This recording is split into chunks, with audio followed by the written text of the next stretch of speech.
Hey, everybody. So, I want to talk to you about this peer editing for your scary story. Okay. Those of you at home, you can do this yourself. Those of you in class, I want you to trade your papers with somebody. So, that being said, those of you at home, you can trade your paper with somebody if you'd like. Well, somebody you know or whatever. Or you could do this yourself. It's up to you. Okay, so you want to kind of just walk through this, and I'm just going to kind of walk through this with you. But first off, look at the introduction of their story. Does it grab your attention right off the bat? A good way for stories to grab your attention is to have the story start off right in the middle of some sort of action. As they say, in medias res, which means in the middle of the action.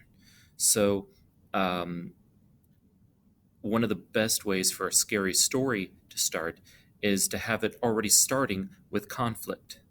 It's not just a beautiful sunny day necessarily, but the killer's already on the loose, the kids are already on the run, something like that.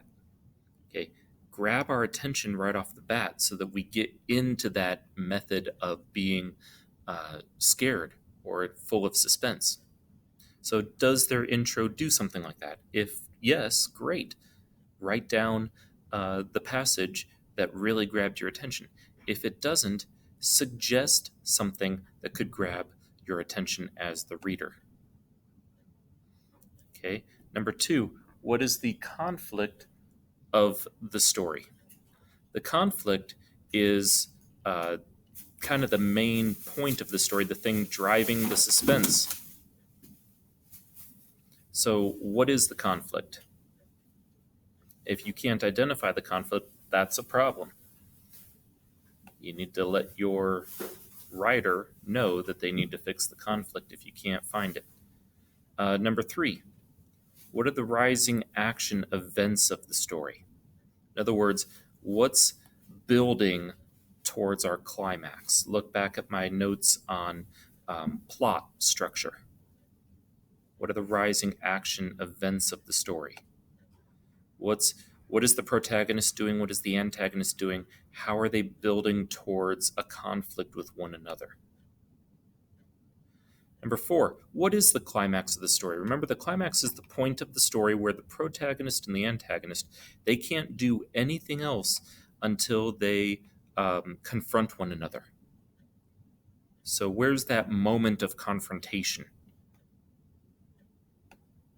How do they build towards that? And then as a result, the conflict is over, one or the other has been defeated. What happens? Tell me what happens in their story. How does it get resolved? Do you, as the reader, feel closure, or does it abruptly end? Are you wishing that they had explained something a little bit more fully, or not? Uh, Number eight, what rhetorical devices are used? These are literary devices, things like uh, similes, metaphors, imagery, symbolism, things like that. What literary devices do they use? Do they use the narrative elements that we talked about to good effect? Can you give me some examples of that? That's number eight. And then number nine, examine the main character or characters. Can you tell me what they look like? If not, maybe suggest something to the writer. Can you tell me what they're feeling or what their inner thoughts are? Do you know what the other characters think about them?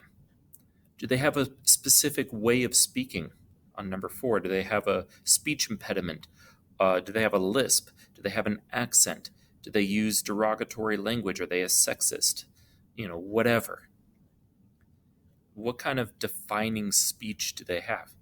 Number five, what's their environment like? Do they live in a mansion, a rundown shack, a broken home? Do they live on the streets? Are they all alone? What's their environment like? Number six, what kind of actions do they have? What do they do in the story? And then here, so that's all about character. And then on number 10 here, Uh, at this point in the writing process, what would you give them? And don't just say an A or an F. What do you honestly think this paper is worth? And why? Is it an A paper? It's I'm not trying to be mean, but at this point in the writing process, it's very doubtful that it's an A paper. Even the best writers in the world never submit their first draft. So what could be improved in their paper? I guess would be a better way of wording number 10. And then number 11, we've been talking, or we will be talking about showing and not telling. Um, so that being said, give me some examples in their story about showing, not telling. And remember, if you're going to do showing, not telling, you want to pick a specific moment or character or thing or setting that is significant to the story. Those are the things that typically deserve show, not tell. Do they have anything like that in their story? If not, suggest something to them. Like the setting. Can you show me what the setting looks like? Use your five senses. Can you show me what this character is feeling in this moment when they're being chased by the killer? Show, don't tell. Use your five senses. And then number 12, any other general comments that you have about their paper. Those go here. And that's it. If you're doing this right, it should take you a couple of days to do. If you get this all done in one class period, then you're really not doing your partner any justice or yourself any justice because um, you need to take your time on this. The first thing you need to do is read their story just to enjoy it. That alone is going to take several minutes. Then the next thing you want to do is read their story to edit it, to fix the grammar and punctuation and spelling and things like that. That's going to take some time. And then the third thing you want to do is read it to